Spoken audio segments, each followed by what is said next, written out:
প্রিয় শিক্ষার্থীরা, আজকে আমি তোমাদের বীজগণিতের মান নির্ণয়ের ক্যালকুলেটরের সাহায্যে কিভাবে মান নির্ণয় করা যায় তা দেখাবো।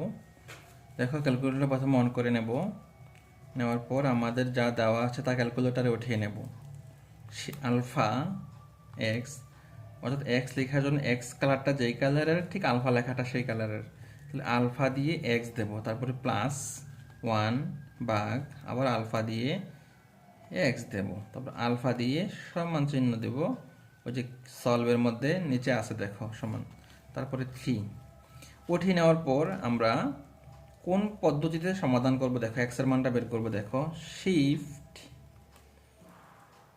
ক্যালকুলাস মানে ক্যালসি, তারপরে 1 সমান, দেখো প্রথমবার কি করছি, শিফট ক্যালসি 1 সমান, তারপর আবার শিফট ক্যালসিতে দেব, একটু অপেক্ষা করবো, এক্স এর মান চলে আসবে।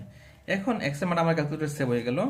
এখন দেখো আমরা আলফা এক্স কিউব শিফট দিয়ে কিউব দেব প্লাস 1, তারপর হচ্ছে ভাগ আবার আলফা দিয়ে এক্স লিখে পাওয়ার 3 দেব, সমান সমান দিলাম।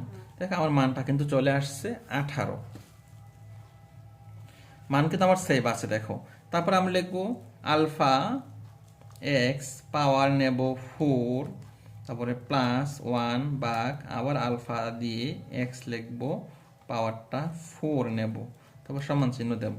দেখো এখন কিন্তু আমরা পেয়ে গেলাম 47। এখন তোমরা x to the power 5 plus 1 by x to the power 5 এর মানটা কত হয় কমেন্ট বক্সে জানিয়ে দাও। আর ভিডিওটি দেখার জন্য তোমাদের অসংখ্য ধন্যবাদ।